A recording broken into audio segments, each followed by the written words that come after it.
اور کربلا کا 5واں پیغام یہ ہے کہ اپنے نفس کی مرضی پر خدا کی مرضی کو ترجیح دینا ہے، یعنی اپنے نفس پر عمل، اپنی نفس کی چاہت پر عمل نہیں کرنا بلکہ اللہ کی مرضی پر۔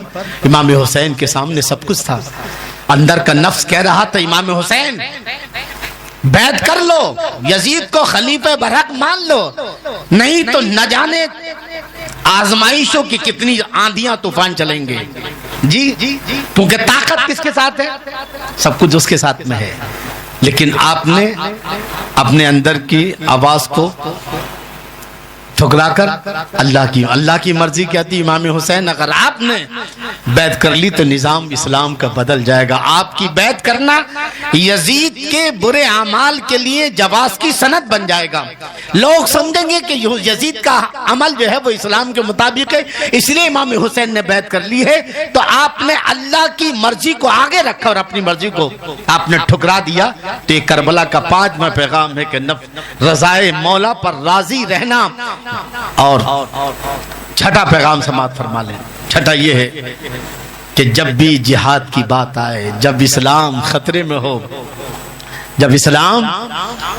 ہو، جب ایمان بچانے کی بات آئے تو صبر استقامت کے ساتھ ڈٹے رہنا، ہٹنا نہیں، کیونکہ اللہ نے کیا ارشاد فرمایا؟ ان الذین قالوا ربنا اللہ، بے شک وہ لوگ جنہوں نے یہ کہا ہمارا رب اللہ، پہ ڈٹ گئے، تتنزل علیہم الملائکہ، انہی پر اللہ کی رحمتوں کا نزول ہوتا ہے۔ تو گویا جہاد حق میں صبر کے ساتھ، کائے کے ساتھ؟ ساری تکلیفوں اور مصیبتوں پر صبر کرتے ہوئے ڈٹ جانا، یہ امام حسین کا کربلا سے پیغام ہے۔ اور آپ کے 7ویں چیز جو ہے، 7واں پیغام یہ کہ رائے حق میں شہادت ایک عظیم انعام ہے۔ کیا ہوگا؟ بہت سے یہی تو ہوگا نا، ہم شہید ہو جائیں گے۔ ظالم کیا کرے گا؟ یہی کرے گا نا کہ ہم شہید ہو جائیں گے۔ کربلا کی مثال سامنے ہے، سب کچھ لوٹا دیا جو ہے۔ تو جب ایسا موقع آئے تو شہادت سے بھاگنا نہیں، بلکہ شہادت ایک اللہ کا انعام ہے جو مومن کا مطلوب و مقصود ہے۔ یہ کیا ہے؟ شہادت مطلوب و مقصود مومن، نہ مال غنیمت نہ کشور کشائی۔ یہ 7واں پیغام تھا۔ اور 8واں پیغام میرے امام حسین کا یہ ہے کہ آخرت کے لیے دنیا اگر تباہ ہوتی ہے تو ہونے دینا، کیونکہ آخرت مومن کا اصل گھر ہے۔ کل من علیہ فان، ہر چیز فنا ہونے والی ہے، باقی رہنے والی خدا کی ذات ہے۔ ہمارا اصل جو منزل ہے وہ آخرت ہے۔ تو اگر آخرت بچانے کے لیے دنیا تباہ ہو سکتی، اگر کہیں ایسا ہو کہ دنیا رہے یا آخرت، تو دنیا دے دینا، کیونکہ دنیا آخر دینی ہے۔ اور پھر کیا فرمایا حضور نے؟ الدنیا سجن المؤمن و جنت الکافر، دنیا مومن کے لیے قید خانہ اور کافر کے لیے کیا ہے؟ لہٰذا کربلا کا 8واں پیغام یہ ہے کہ اگر آخرت کے لیے دنیا تباہ ہوتی ہو تو تباہ کر لینا، مگر آخرت کو بچانا، کیونکہ ہمارے پورا دین کا سسٹم اسی آخرت پر ہے۔ کیا ایمان کیوں لائیں؟ اس لیے کیا جہنم سے بچنا ہے۔ دین کیوں لائیں؟ اس لیے کہ آخر جہنم سے بچنا ہے۔ جی نماز کیوں پڑھیں؟ اس لیے کہ جہنم سے بچنا ہے۔ زکوٰۃ کیوں دیں؟ اس لیے کہ جہنم سے بچنا ہے۔ تو ہمارا پورا دین جو ہے ایمان سے لے کر سارے احکام، سارے ایمان اور عقائد احکام، وہ کون سے جو ہے کیل کے گرد گھومتے ہیں؟ وہ ہے عقیدہ آخرت جو ہے۔ لہٰذا آخرت کے لیے دنیا تباہ ہو تو پھر ایسے موقع پر جو ہے پرواہ نہ کرنا، یہ 8واں پیغام ہے۔ اور 9واں پیغام یہ ہے کہ اپنے زمانے کے ہر فتنے کا مقابلہ کرنا۔ ہر دور میں فتنے اٹھے ہیں، ستیزہ کار رہا ہے ازل سے تا امروز، چراغ مصطفی سے شرار بولہبی، ہر دور میں فتنے آتے رہیں گے۔ امام حسین کے سامنے جو فتنہ تھا وہ فتنہ یزیدیت تھا۔ وہ کیا تھا؟ فتنہ یزیدیت تھا۔ اور آپ نے فتنہ یزیدیت کے سامنے آپ سینہ تان کے کھڑے ہو گئے، سب کچھ جو ہے لٹا دیا اور فتنہ یزیدیت کو اس کے انجام تک پہنچا دیا۔ تو اپنے زمانے کے جو بھی فتنے ہیں، آج بھارت کے مسلمان کے لیے جو سب سے بڑا فتنہ ہے وہ فتنہ جمہوریت ہے، یاد رکھنا۔ جس پر کوئی عالم بولنے کو تیار نہیں ہے. یہ دن و رات صلح کلی کے فتوے لگانے والے، یہ دن و رات کفر و شرک کے فتوے، ایک طرف سے کفر کی فائرنگ ہو رہی ہے، دوسری طرف سے شرک و بدعت کی، مگر یہ سب کے سب جو ہے جمہوریت کے آگے گھٹنے ٹیکے ہوئے ہیں. یہاں پھر نہ کفر یاد آتا ہے، نہ کسی کو شرک و بدعت یاد آتا ہے. اسلام بچانے میں تو متحد نہیں ہے، مگر اسلام کو دینے میں ہم نے پریکٹیکل اسلام جو تھا وہ 90% دے دیا، بچاتا صرف مسلم پرسنل لا، اور اب وہ بھی خطرے میں ہے. اور مہاراشٹر میں یکساں سول کوڈ کی تیاری ہو رہی ہے. کوئی اب اس وقت کا مسلمان فتنہ یزیدیت کی زد میں تھا، اور آج کا خصوصاً بھارت کا مسلمان فتنہ جمہوریت میں ہے. آج ضرورت ہے کہ تلاش کرو کوئی امام حسین، غلام امام حسین ملے تاکہ اس فتنہ جمہوریت سے بچا سکے. یہ امام حسین کا 9واں پیغام تھا.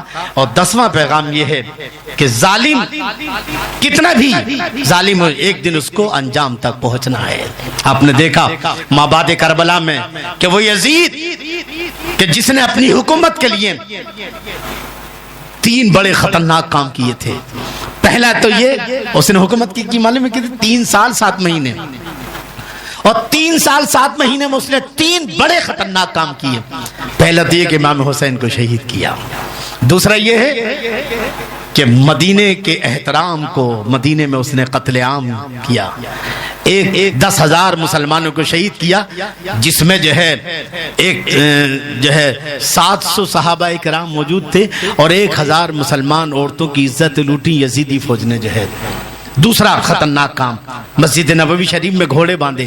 جی تیسرا یہ کہ خانہ کعبے پر انہوں نے کیا کی؟ پتھر باری کی جو ہے، جس سے خانہ کعبے کا ادھر خانہ کعبے کا غلاف جل رہا تھا، اور ادھر یزید اپنی زندگی کے آخری سانسیں گن رہا تھا. جی تو اللہ نے اسی کے جو ہے اس میں، اور اس کے بعد پھر جو ہے امام حسین کا جو اللہ نے جو انتقام لیا ہے، امام حسین کا جو انتقام لیا، خون حسین کا انتقام، اس طرح کہ 1,40,000 شامی اور کوفی مارے گئے. کتنے؟ 1,40,000 شامی کوفی مارے گئے. 40,000 تو ہے، 70,000 تو اس کے ہاتھوں سے. کس کے ہاتھوں سے؟ مختار بن عبیدہ ثقفی کے ہاتھ. اور 70,000 اس کے بعد عباسی سلطنت کا عبداللہ ابن صفا جو ہے اس نے. جی کیونکہ حضور نے فرمایا تھا، اللہ رب العزت کا ارشاد ہے کہ حضرت زکریا کے بیٹے یحییٰ علیہ السلام کو جن یہودیوں نے شہید کیا، اللہ نے ان کا انتقام لیا کہ 70,000 یہودیوں کو قتل کروایا. لیکن آپ کے شہزادے امام حسین کو جو قوم شہید کرے گی 70 اور 70 جو ہے اس طرح سے. اور پھر یہیں پر بھی بات ختم نہیں ہوئی کہ 1,40,000 شامیوں کوفی قتل کیے گئے. اس کے باوجود جو ہے اس کے بعد جو آئے بڑے بڑے یزیدی صاحبان تخت و تاج خاک و خون میں تڑپائے گئے، ان کی لاشیں گھوڑوں کے سموں سے پامال کی گئیں. فتح مند جن لوگوں نے یزیدی بادشاہوں کو اور یزید کی حمایت کرنے والے بادشاہوں پر فتح حاصل کی، ان فتح مندوں نے ظالموں کی قبر تک کو اکھاڑ ڈالا تھا، اور مردوں کی ہڈیوں تک کو ذلت و حقارت سے محفوظ نہیں چھوڑا.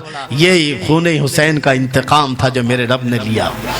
صرف عوام ہی نہیں بلکہ بڑے بڑے صاحبان تخت و تاج اس کی زد میں آئے، اور اللہ کی وہ آیت سچی ہوئی، وَلَا تَحْسَبَنَّ اللَّهَ غَافِلًا عَمَّا يَعْمَلُ الظَّالِمُونَ. ظالموں کے عمل سے اللہ کو غافل ہرگز نہ سمجھو. وَسَيَعْلَمُ الَّذِينَ ظَلَمُوا أَيَّ مُنْقَلَبٍ يَنْقَلِبُونَ. اور قریب ظالم لوگ جان لیں گے کہ وہ کس کروٹ بیٹھتے ہیں. اور یہ بھی تو ہے کہ وہ کیا ہے کہ اللہ نے ارشاد فرمایا إِنَّ الْبَاطِلَ كَانَ زَهُوقًا. باطل تو مٹنے کے لیے ہے. کوئی حق لے کر کھڑا تو ہو، کوئی حق لے کر کھڑا ہو تو باطل مٹے گا، لیکن جب تک کوئی حق لے کر کھڑا نہیں ہوگا باطل اسی طرح سے دندناتا پھرے گا. جی یہ اسی خون حسین کا اعجاز تھا جو نہر فرات کے قریب بہایا گیا تھا. اور ایک اور چیز کہ یہ فتح مندی جو خون حسین کہ اس میں کہ 1,40,000 کوفی اور شامی مارے گئے، اور بڑے بڑے جو یزیدی تخت و تاج والے تھے وہ مارے گئے.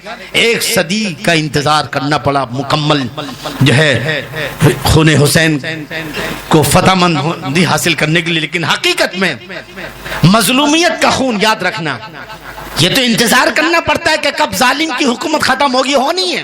ان الباطل کان زہوقا، تاریخ بتاتی ہے فرعون ختم ہو گیا، شداد ختم ہو گیا، نمرود ختم ہو گیا، جتنے بھی لوگ تھے، کہاں سلاطی، کہاں سکندر، کہاں ہے جم اور کہاں ہے دارا، یہ سب کے سب خاک کے بدلے بگاڑ ڈالے بنا بنا کر، مٹے نامیوں کے نشاں کیسے کیسے، یہ زمین کھا گئی آسماں کیسے کیسے۔ اے وقت کے ظالموں، اب تم جتنا ظلم کر سکتے کرو، لیکن تمہارا انجام جو ہے ایک دن جو ہے ذلت کے ساتھ میں تمہیں جانا ہے اور اللہ کی بارگاہ میں کھڑا ہونا ہے، یہی یہ جو ہے انجام یہی دیکھنا ہے۔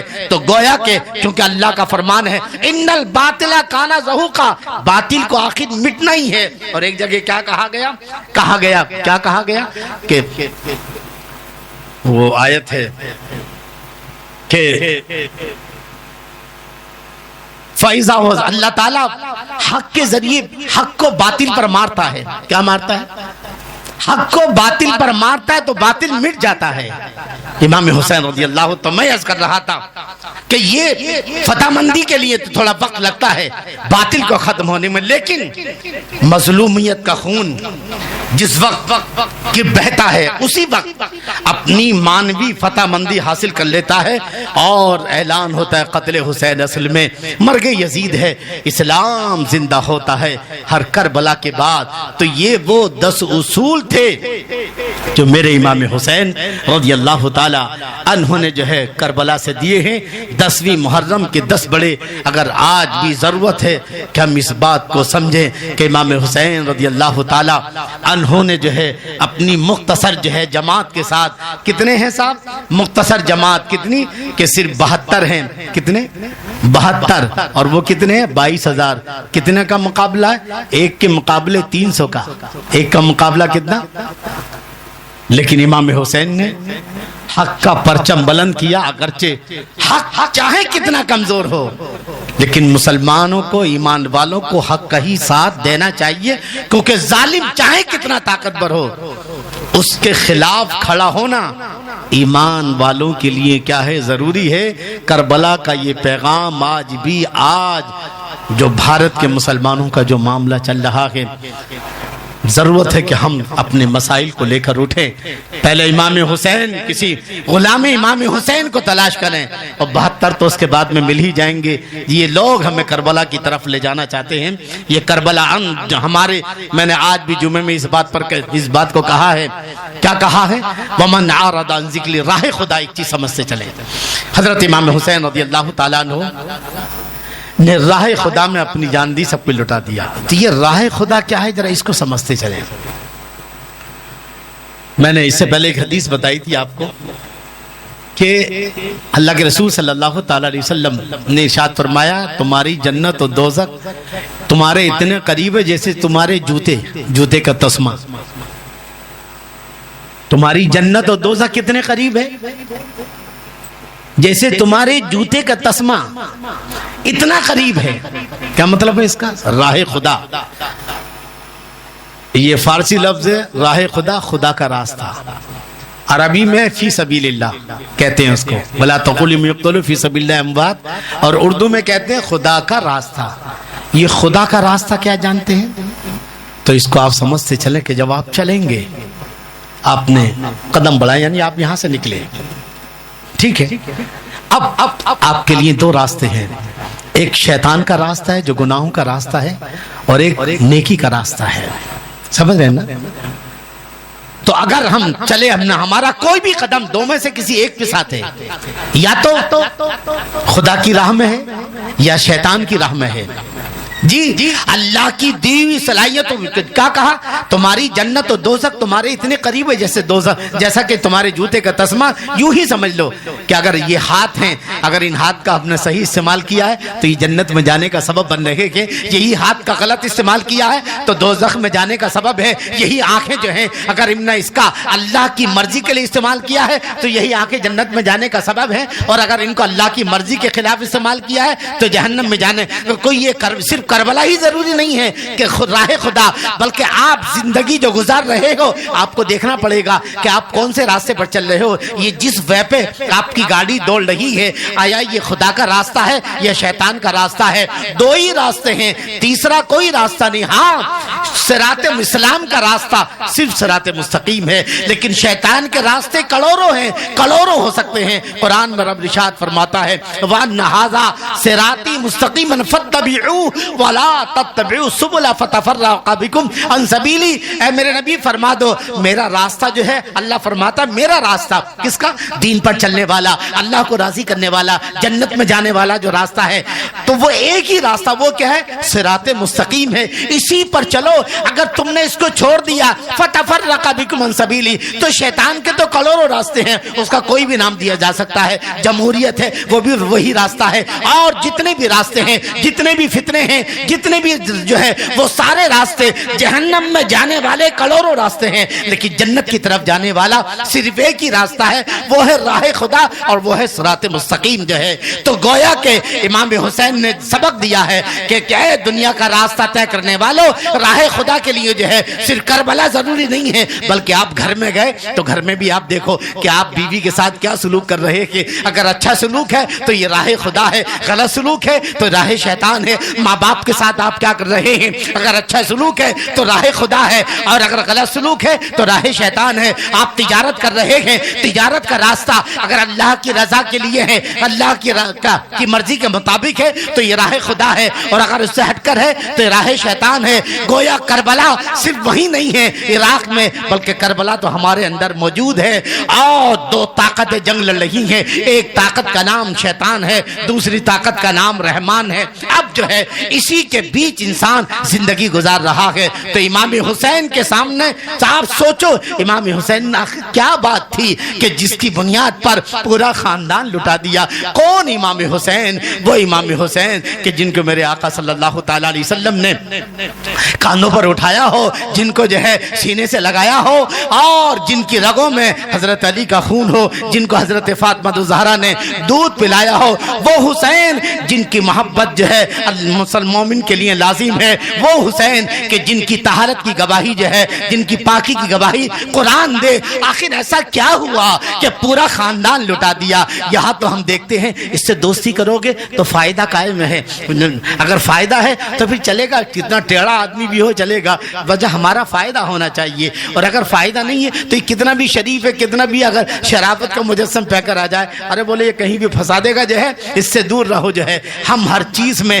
دنیا کا فائدہ دیکھتے ہیں، لیکن امام حسین نے سب سے بڑا سبق دیا ہے کہ دین کا فائدہ دیکھو، کہ دین کو کہیں نقصان تو نہیں پہنچ رہا ہے، تمہارے کریکٹر سے، تمہارے جو ہے کسی بھی معاملے سے، کسی بھی عمل سے آخرت کی جنت جو ہے کہیں جو ہے تباہ تو نہیں ہو رہی ہے، اس کو دیکھو، کیونکہ دنیا ایک دن فنا ہونے والی ہے، اور جب تک تم دین کے راستے پہ چلو گے تو شہادت، اور شہادت تو رب کا انعام ہے۔ شہادت کیا ہے؟